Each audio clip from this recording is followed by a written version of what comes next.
በአማራ ክልል እጅግ አደገኛ የሞት ሽረት ጦርነት ተደርጓል። በጦርነቱ ከፍተኛ የፋኖ አመራሮችን ጨምሮ በርካታ ሰዎች ተገድለዋል። ፊልድ ማርሻል ብርሃኑ ጁላ እንኳን ደስ ያላችሁ መልእክት አስተላልፈዋል ተብሏል። ከባህር ዳር ደረሰንን ልዩ ዘገባ እስከ ፍጻሜው ከኛ ጋር ከሆናችሁ ትሰሙታላችሁ። በኮሎኔል ደመቀ ዘውዱ የሚመራው የወልቃይት ጠገዴ ሰቲት ሁመራ ዞን አስተዳደር ፈርሶ ትግርኛ ተናጋሪ አመራሮች እንዲተኩት ተወስኗል ተብሏል። ልዩ ሰበር ዜና ይዘንበታል። ዓለም አቀፉ የጋዜጠኞች ፌዴሬሽን 9 የዶይቼ ቬለ አማርኛ ጋዜጠኞች መታገዳቸውን አወገዘም። በአስቸኳይ ወደ ስራ እንዲመለሱ ማሳስቧል። ክቡራትና ክቡራን የጥበብ ሚዲያ ቤተሰቦች በዛሬው ቆይታችን እነዚህንና ሌሎችንም ሀገር አቀፍ መረጃዎችን በዝርዝር ወደ እናንተ የምናቀርብ ይሆናል። ሚዲያችን በጋዜጠኞች የተመሰረተ ሚዛናዊና ተአማኒ መረጃዎችን በየዕለቱ የሚያደርሳችሁ ገለልተኛ የሚዲያ ተቋም ነው። ለቤቱ አዲስ የሆናችሁ ሰብስክራይብ በማድረግ የደወል ምልክቷን በማብራት የቤቱ አባል ትሆኑ ዘንድ በታላቅ ትህትና እንጠይቃለን። የቢዝነስ ዘገባዎቹን አስቀድመን ወደ ዝርዝር ዘገባዎቹ እናልፋለን። ጥበብ ሚዲያ የህዝብ ድምጽ ነው። ዛሬ በኢትዮጵያ ንግድ ባንክ አንድ የአሜሪካን ዶላር 148 ብር ከ4 ሳንቲም ተገዝቶ 151 ብር ከ3 ሳንቲም ይሸጣል። ፓውንድ ስተርሊንግ 191 ብር ከ4 ሳንቲም ተገዝቶ 195 ብር ከ2 ሳንቲም እየተሸጠ ነው።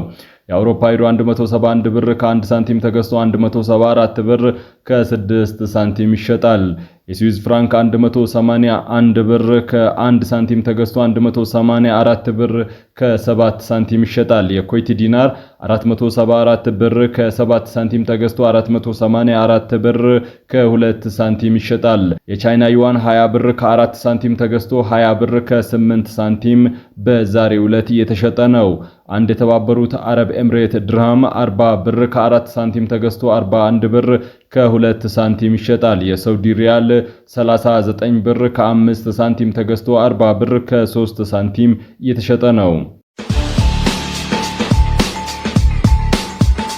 ኢትዮጵያውያን ለዓላማቸው መቆም መታወቂያቸው ነው ሲሉ አምባሳደር ቲቦር ናዥ ተናገሩ። የቀድሞ የአሜሪካ የውጭ ጉዳይ ሚኒስትር የአፍሪካ ጉዳዮች ረዳት ኃላፊ አምባሳደር ቲቦር ናዥ ኢትዮጵያኖች ለዓላማቸው መቆም መታወቂያቸው ነው ሲሉ ተናግረዋል። አምባሳደር ቲቦር ናዥ ኢትዮጵያ ግዙፍ ፕሮጀክቶችን ጀምራ መጨረስ እንደምትችል ለዓለም አሳይታለችም ብለዋል። በህብረትና በአንድነት መንፈስ የተሰሩ ስራዎች ለሀገሪቱ የወደፊት መስፈንጠሪያ መሆናቸውንም ጠቅሰዋል። ኢትዮጵያውያን ለዓላማቸው መቆም መታወቂያቸው ነው ያሉት አምባሳደር ቲቦር ናዥ በፈተናዎች መጽናት ጀምሮ መጨረስን ለዓለም እያሳዩ ያሉ ህዝቦች ናቸውም ብለዋል። አንዳንድ አካላት የኢትዮጵያን ግልጽ የልማት ፍላጎት በመካድ የሚያራምዱት የቅኝ ግዛት እሳቤዎችን በመተው ለጋራ ተጠቃሚነት መቆም እንደሚገባቸው ገልጸዋል። አሁናዊ የጂኦፖለቲካ አካሄዶች ይህንን ሰጥቶ የመቀበል መርህ እንደሚደግፉትም አንስተዋል። ኢትዮጵያውያን በጋራ አንድ ግብን ዓላማ ብለው ከያዙት ያንን እውን ከማድረግ የሚያቆማቸው ኃይል የለም ያሉት አምባሳደር ቲቦር ናዥ በዲፕሎማትነት ዘመናቸው ይህንን እውነታ ለመመልከት መቻላቸውን ተናግረዋል። ዓለም አቀፉ የጋዜጠኞች ፌዴሬሽን 9 የዶይቼ ቬለ አማርኛ ጋዜጠኞች መታገዳቸውን አወገዘ። በአስቸኳይ ወደ ስራ እንዲመለሱ ማሳስቧል። ዓለም አቀፉ የጋዜጠኞች ፌዴሬሽን የኢትዮጵያ መገናኛ ብዙሃን ባለስልጣን የዶይቼ ቬለ አማርኛ 9 ጋዜጠኞችን በጊዜያዊነት ማገዱን በጽኑ አውግዟል። ውሳኔው በአስቸኳይ እንዲቀለበስም ጥሪ አቅርቧል። ፌዴሬሽኑ ትላንት ባወጣው መግለጫ የኢትዮጵያ መገናኛ ብዙሃን ባለስልጣን ጋዜጠኞች ሙያዊ ስነ ምግባርን በመጣስና የሀገሪቱን ደንቦች በመተላለፍ ከሷል። ፌዴሬሽኑ ይህንን እርምጃ የዶይቼ ቬለ ዘገባን ዝም ለማሰኘት በተለይም በአማራ ክልል ውስጥ ስላለው ግጭት ኢትዮጵያውያን ገለልተኛ መረጃ እንዳያገኙ ለመገደብ የታለመ ማስፈራሪያ ድርጊት ነው ሲል ገልጾታል። ዓለም አቀፉ የጋዜጠኞች ፌዴሬሽን ዋና ጸሐፊ አንቶኒዮ ቤሊንገር የዶይቼ ቬለ ጋዜጠኞች በባለስልጣኑ መታገድ ኢትዮጵያውያን በአማራ ክልል ስላለው ግጭት እውነተኛ ዘገባ እንዳያገኙ ለማድረግ ሆን ተብሎ የተፈጸመ ማስፈራሪያ ድርጊት ነው ብለዋል። ሐሰተኛ ሰነድን ሲያዘጋጁ የነበሩ 2 ተጠርጣሪዎች በቁጥጥር ስር ዋሉ። ሐሰተኛ ሰነድን የሚያዘጋጁ ግለሰቦችን የተመለከተ መረጃ ከህብረተሰቡ የደረሰው የአዲስ ከተማ ክፍለ ከተማ ፖሊስ መምሪያ ባደረገው ክትትል 2 ተጠርጣሪዎችን በቁጥጥር ስር ማዋሉን የአዲስ አበባ ፖሊስ ጠቅላይ መምሪያ አስታውቋል። አበበ አሰፋና ፍቃዱ ሳሚል የተባሉ ተጠርጣሪዎች ሐሰተኛ ሰነድ ሲያዘጋጁ የቆዩት በአዲስ ክፍለ ከተማ ወረዳ 6 ልዩ ቦታው ጎጃም በረንዳ ተብሎ በሚጠራ አካባቢ ነው። ተጠርጣሪዎቹ በህጋዊ ንግድ ሽፋን ህገወጥ ተግባር የሚፈጽሙ ስለመሆናቸው በምርመራ ሂደት ማወቅ የተቻለ ሲሆን ሐሰተኛ ሰነዶቹን የሚያዘጋጁት በአንድ ፎቶ ቤት ውስጥ እንደነበረ ከክፍለ ከተማው ፖሊስ መምሪያ የተገኘው መረጃ ያመለክታል። በፎቶ ቤቱ ውስጥ በህግ አግባብ በተደረገ ብርበራ በተለያዩ ሰዎች ስም የተዘጋጁ ሐሰተኛ መንጃ ፍቃዶች፣ ልዩ ልዩ የትምህርት ማስረጃዎች፣ የልደት ሰርተፊኬት፣ ሐሰተኛ ቲንና ማህተሞች እንዲሁም የተለያዩ ተቋማት ሰነዶች እንዲሁም ሐሰተኛ ሰነዶችን የሚያዘጋጁባቸው የተለያዩ ቁሳቁሶች ተይዘው ምርመራ እየተጣራ እንደሚገኝ የአዲስ አበባ ፖሊስ ጠቅላይ መምሪያ አስታውቋል።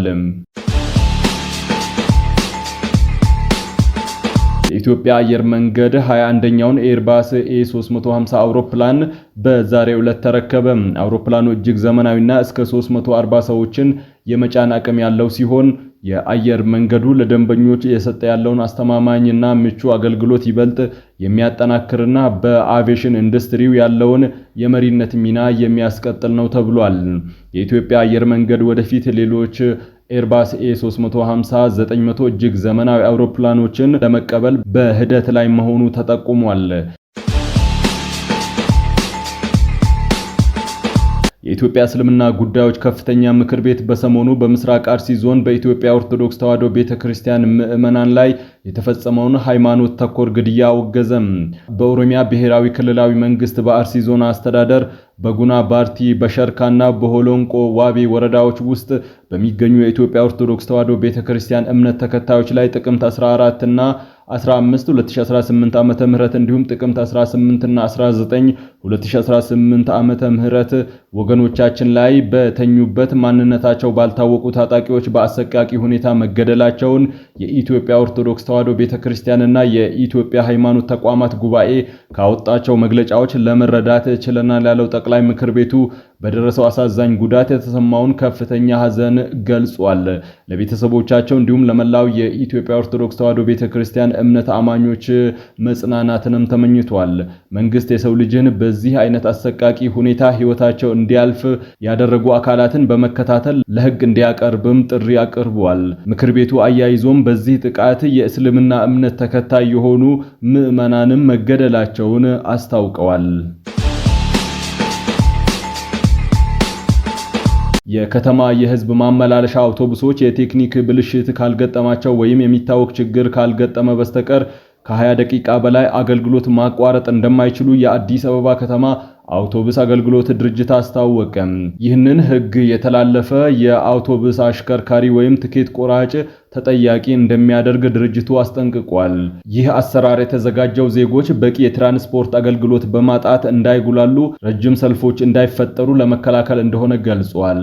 በተሽከርካሪዎች ላይ የአቅጣጫ አመላካች ጠቋሚ GPS በመጠቀም የአውቶቡሱን የትራንስፖርት አገልግሎት አሰጣጥ ምን ያህል እንደሆነ የምልልስ ጊዜ ቆይታንም አስመልክቶ ክትትል እንደሚያደርግ ተናግሯል። በተጨማሪም በአውቶቡሶች ውስጥ በተገጠሙ ካሜራዎች አማካኝነት የጊዜ ቆይታና የትራንስፖርት አገልግሎት አሰጣጡን በሚመለከት ቁጥጥር እያከናወነ እንደሚገኝ ተናግረዋል። በማዕከላዊ ጎንደር ዞን በምስራቅ ሰቀልታ ወረዳ ሲንቀሳቀስ የነበረው የታጣቂ ኃይል አዛዥ ከነአጃቢዎቹ መግደሉን መከላከያ ሰራዊቱ አስታወቀ። መከላከያ ሰራዊቱ በፈጸመው ጥቃት ከ80 በላይ የታጣቂ ኃይሉ አመራሮችና አባላት የተገደሉና የቆሰሉ መሆኑን እንዲሁም በርካታ የነፍስ ወከፍና የቡድን መሳሪያዎች መማረኩን ገልጿል። በግዳጅ ቀጠናው የተገኙት የሰሜን ምዕራብ እዝ ዋና አዛዥ ሌተናል ጀነራል ብርሃኑ በቀለ የደመሰሳችሁትና የማረካችሁት ታጣቂ ባዳ ከሆኑ ሀገራት ታሪካዊ ጠላቶቻችን ጋር አብረው የሚሰሩ ባንዳዎችም ጭምር በመሆናቸው ባዳዎቹም ሆነ ባንዳዎቹ ቆም ብለው ሊያስቡ እንደሚገባ ትምህርት የሰጠ እርምጃ ነው ብለዋል ሲል ሰራዊቱ ገልጿል። ባንዳና ባዳው ላይ የተወሰደው እርምጃ የተገኘው ድል የታላቋ ሀገር ሰራዊት መሆናችሁን ለኢትዮጵያ ያለንን ክብርና ቁርጠኝነት የሚያሳይ ነው ብለዋል የሰሜን ምዕራብ እዝ አዛዥ ሌተናል ጀነራል ብርሃኑ በቀለ።